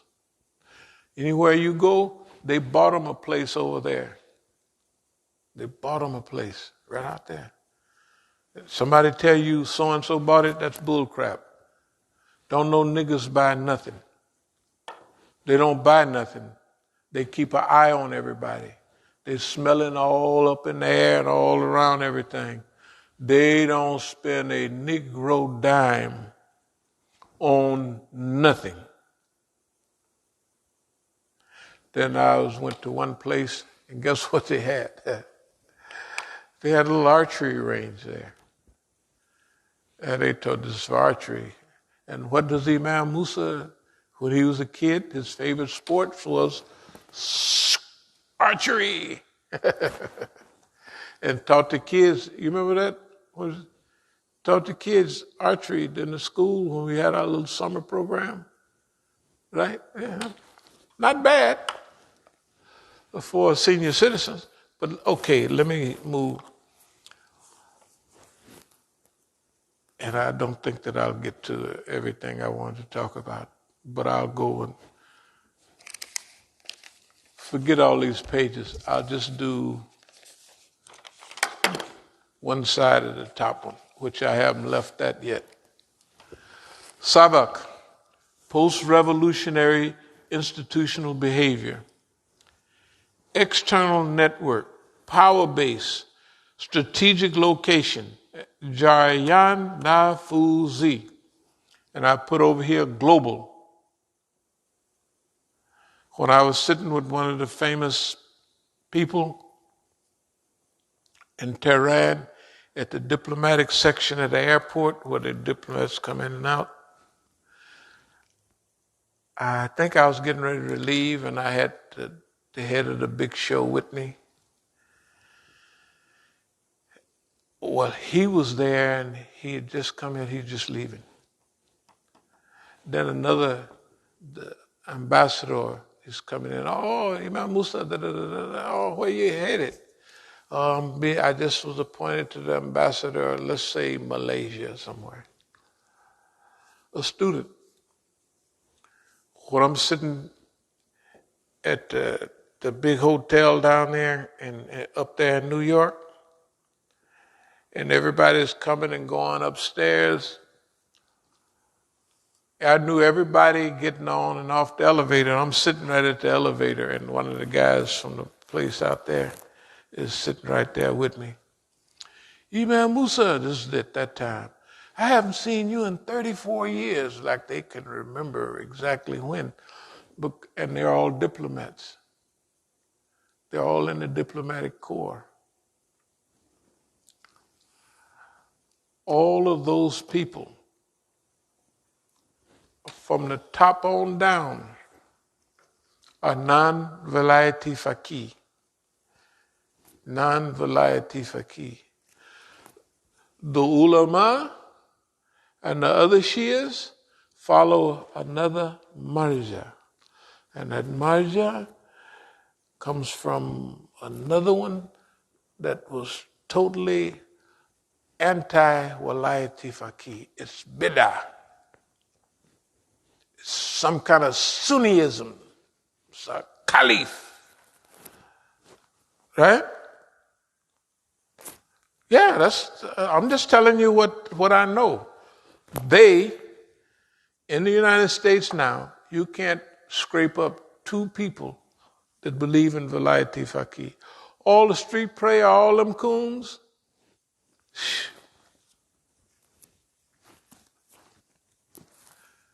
It's too much stuff go on. The minute Dr. Kaleem Siddiqui said what he said about me, I would have thought the next time I go to South Africa, they would be pushing me in a wheelbarrow or something. Fitna. Send him out to the woods. Send him out. Well, he was our leader. But I don't mind. I mean, wherever I go, I just enjoy myself. Whatever they do.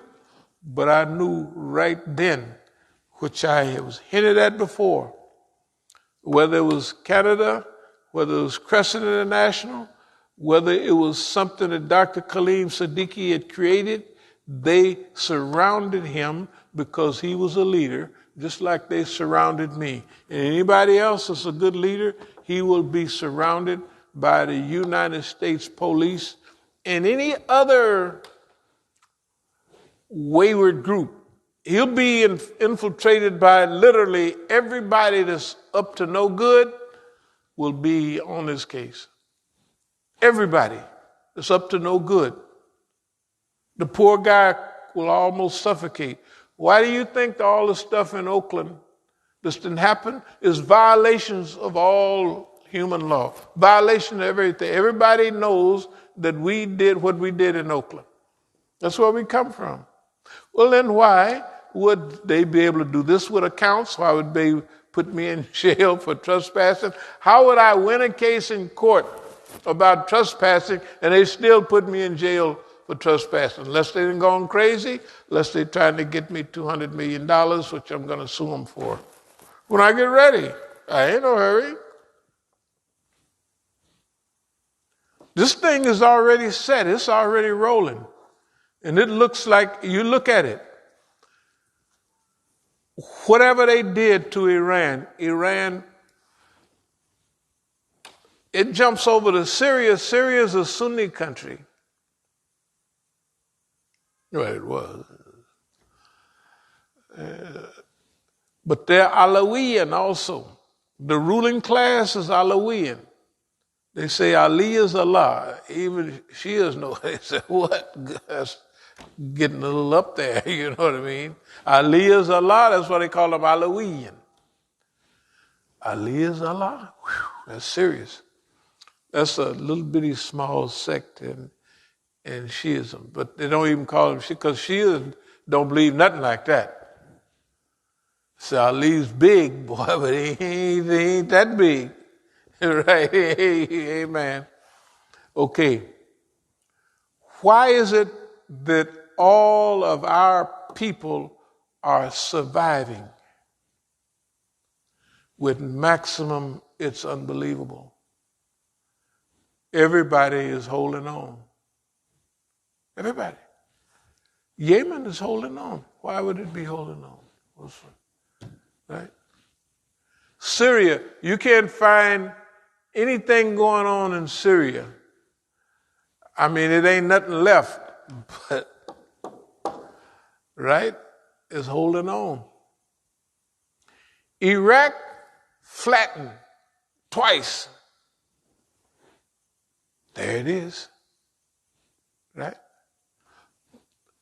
Hezbollah in Lebanon right now, they're starving so bad, they're almost eating grass.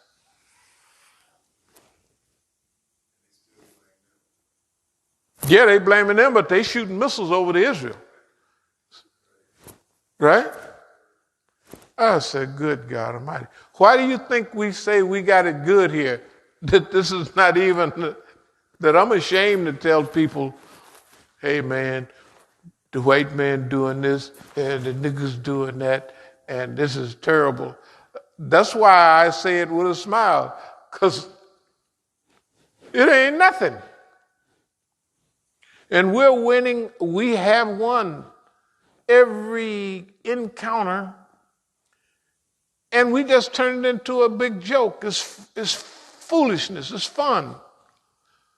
We can do that because that's our attitude. But it's not fun what they're happening to them in Yemen. It's fun what happens to us here. It's funny, just getting beat over the head. Suppose you're getting shot, drugged down the street, and left for dead every other day. Right? That ain't like getting beat upside the head or just getting attacked. That ain't nothing. It's a joke. It's a joke. Jaya Nafuzi. This is a transition from non-Islam to Islam. That's what it is. If it's not, the oceans will be boiling within a few years. Boiling. So it's either this, what we're talking about, or it's that. Now, have you seen people that don't have no sense at all? How can each fire, what's the fire now that burned just California? This is burned more than anything. How can that happen every year? And then, oh no, the smoke is hell is in New York, the smoke is in Chicago. A month ago, the smoke, that haze you saw here, y'all remember that haze? California. It's 3,000 miles away. And they ain't made one move to stop change behavior. If I was in charge of the class, I'd blow the whistle. Okay, everybody line up. We're not cooking any more food. We're going to eat cold sandwiches for the next 5 years. And da-da-da-da-da. We're going to do that. That's what I would do. It's not a brand new car. Forget it. Use the old ones. And walk. Them grocery carts y'all got up there, take one wheel off and throw it away and put another wheel on there so it'll roll. And you go, when you got to go to the store, you take one of them down. Go on the street and you push up the hill, walk off some of that fat. And everybody need it, right? They drive 1 block to the store. People are getting in the car and drive a half a block and wonder why their lips are swole all up. I ain't got nothing to brag about, but at least I walk and run a little bit every day. They don't do nothing. And wonder why cirrhosis of the liver, people committing suicide. You don't have to do nothing to America. Huh? You don't have to do nothing to her. That's why, you ever wonder why every now and then we've got something on the list, we say, sit back and take it easy. You know why? Day after tomorrow, it won't be no need to do that.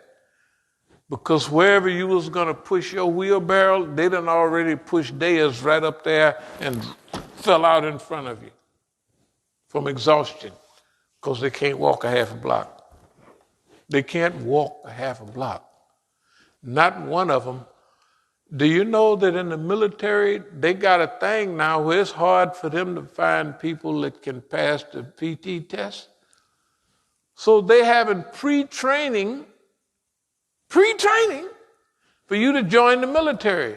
You used to just grab a bunch of guys. Come on over here, all y'all ladies. You weigh 180 pounds, 160 pounds, da-da-da-da. Your tongue hung out for about a week running around the thing. Then you got in shape, right? And stuff like that. Not now. They can't find, okay, you would think I would get tired of saying this because it's the same thing over and over again. But it's not the same thing. Why? Because when you say it and it's number 1 distress, you say it again, it's number 2 distress. If you're up to 7 or 8 or 9 and they still ain't doing nothing, something's wrong with them. Right? But you know what it is that's wrong with them? Scriptures is right. This is exactly the same thing that happened in the old days. It's a repeat. And you know that, because, when you read the scriptures, don't you sometimes say, well, why did they just do this? Why didn't it just been easy? Just listen to Sally. Just listen to Sally to say. But they didn't listen to Sally. They didn't listen to nobody. Right? So why would I think they're going to listen to a Negro, right? Why would I think they're going to listen to me? And I'm saying exactly the same thing happening. Okay, it ain't the flood coming, but, even scriptures say that the next time it's going to be fire. Y'all ever pick that up? Not this time water, no.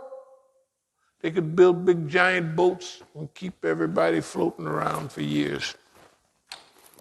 Yeah. Sure they could. So what is it? They could have big barges with farms on them. They could suck up dirt from the thing, put them on barges, and then grow on it. They don't need no. Talking about water world? Yeah, they don't need no water world. They could live on big giant foam boats, 2 miles long, 10 miles long, right? All over.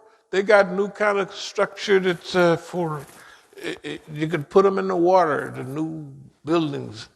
Could go 10 floors down underwater and 20 stories up, right? You ever seen any of those drawings? They got all this stuff, they ready for everything. But fire, they ain't got nothing for that. They ready for water, but they ain't ready for that. And look, I'm going to actually close that without even saying I'll do the rest some of it. But tell the truth. They got to be out of their mind. They got to be out of their mind that they won't. And the Quran says, save yourselves and your children from a fire whose fuel is men and stone. Save yourselves and your family from the fire. Not only that one coming way, way up there, but right now, the fire and dog, man, and they ain't paying no attention. They're just trying to put the fire out. And the more fire, the more smoke. The more smoke, the more clouds. The more clouds, the more the sun is covered up, the more heat builds up under those clouds, right? And the greenhouse effect. Shh. Hey man, something is wrong. But this is the way it was in those days. Everybody would say, why they didn't just do that? Same thing now. Why? Right? That's why there's no panic here. Because this stuff is scriptural. It's just scriptural. You know, that means you have to do the best you can under your environmental circumstances. That's what we have to do. We're not charged with making this world. We got all kind of giant plans, great plans. That's technically, hopefully we'll be able to do them, but that's not our job. We got to do that. The first thing is to teach openly and clearly. We have been doing that all of these years.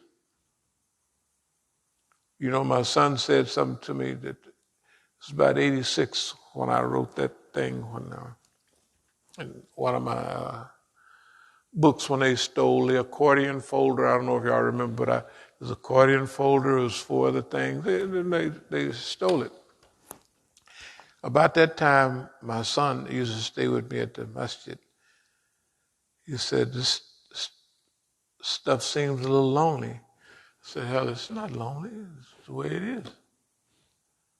You know, other people may want or need friends and all that. And, hey, if you can stick to this stuff, that's what's happening. If other people can read the same thing you're reading, and it be coming out and they do something else, well, good for you. You some bad MFs. That's what I would say. That's a bad nigga there. He can read this says, go down here, turn left, turn right, and everybody turn this way, this happened, and it happened, and he do just what the thing tell him not to, just what the Quran tell him not to do, he do it. So that's a bad nigga there, boy. That nigga there is tough. That's what I say. I don't sit up and, oh, he's lonely down there in his little place. I ain't lonely down there. I'm happy down there. You ain't never seen me running around. Oh, I'm sad because nobody's listening. I say they listen to them niggas? Great. You some bad niggas, boy. That's what I be saying. I said, you some tough niggas. I said, when them flames hit you, don't start hollering like, oh. Can you imagine that all of this going on and ain't nobody responding? I mean, not in the numbers. They got 5 or 10 people, got some new cleanup boats for plastic. 5 or 10 people. That's not going to do any good. That's worse than us sitting here hollering at the world. We ain't hollering at the world. We're just saying, hey, this is a message. Take it or leave it. Okay. I'll just say a few more things. Really, I'll just save this for Tuesday. SAVAK, post-revolutionary institutional behavior. External network. That means SAVAK, power bases all over the world. The foreign ministry That's why this last election, they said we can't take a chance. We got to, democracy, my behind, like this ain't no time to be playing around. What about y'all? They said we'll bump you in the behind. Look, this is life and death. The people that know it have been in it all of these decades, and they know their people. We need a democracy. Hey, you better go kiss somebody's behind.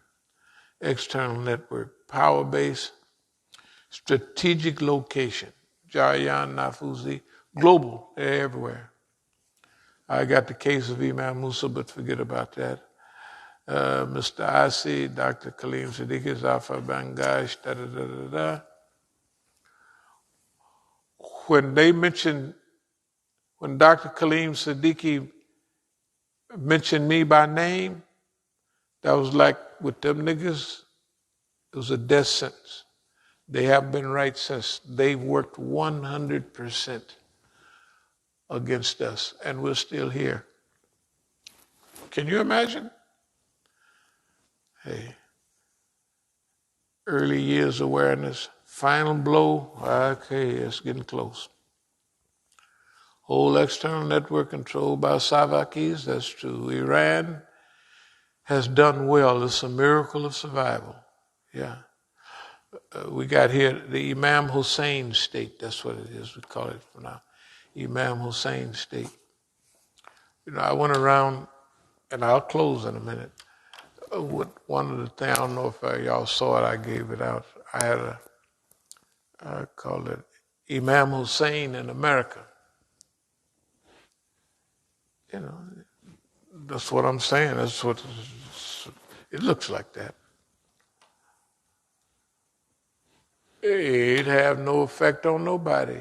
Not only the Iranians packed up and left, but Indo-Pakistanis and the Negroes, where everybody go, gone. Where are they at? They're with each other. And we still here. Ain't missing a thing. Hey, man, they can say what they want. But just like Iran is a miracle, we're a miracle here. There's no nigga in U.S. history that faced this system with this many obstacles and challenges and still laughing and talking and turning flips. It happen. Not that I mean, if somebody can research and find, we'd be glad to go over it with them and see. I'm telling you that ain't nobody in the United States history even come close to this time and this seriousness. And trip them up every time they open their mouth. And we're doing it with kindness and love and da-da-da-da-da and having a good time. Right? One of the last things, if you would have let them change your demeanor, it would be like years ago. I was looking at a picture of myself. I said, that's a mean nigga there, boy. That ain't the way I started out. Happy,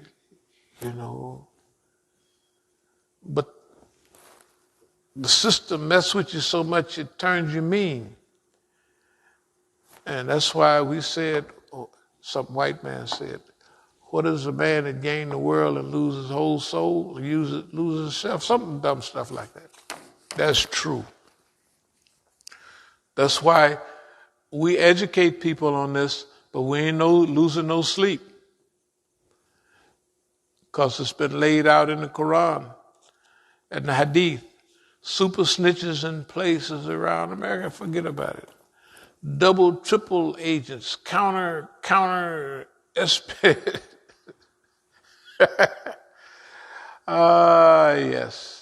All right. Are there any questions, any comments? I'm not going to say it.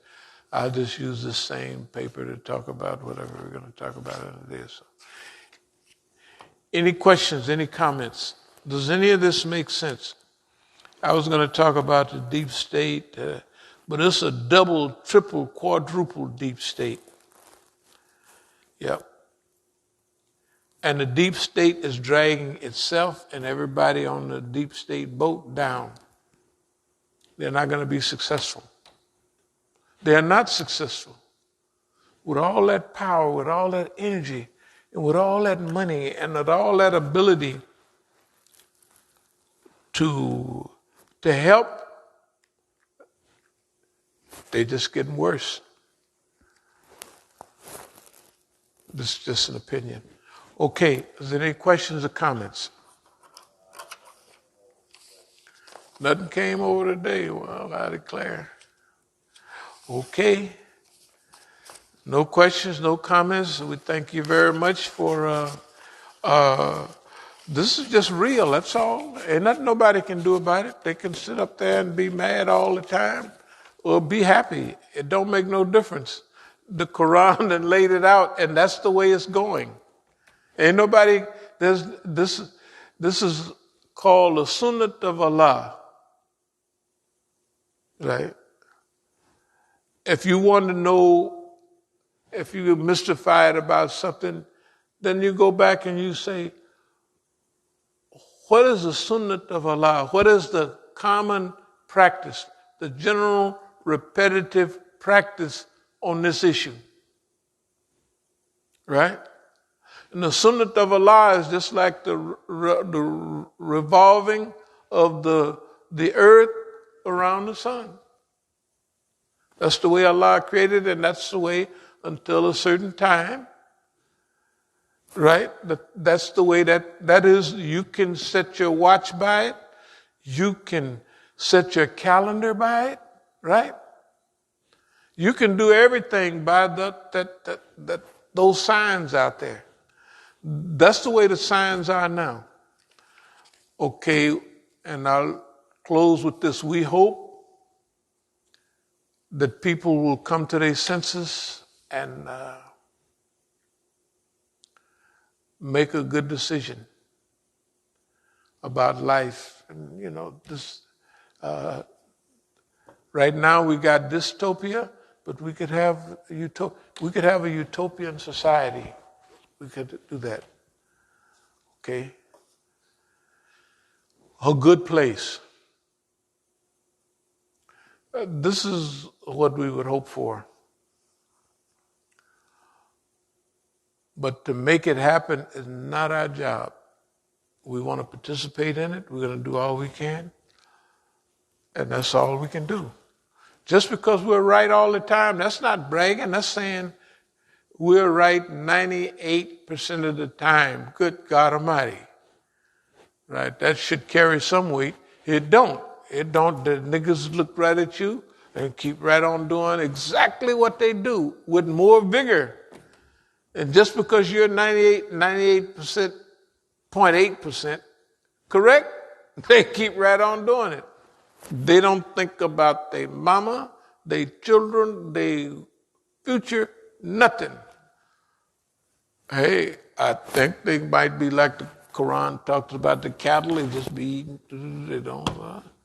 They just be eating like the, right? They don't look up and make measurements and calculations based on nothing. They just don't do that. If they did any of them, they would come up with some of the stuff we come up with. It's calculations, right? According to the information we have. أقول قولي هذا واستغفر الله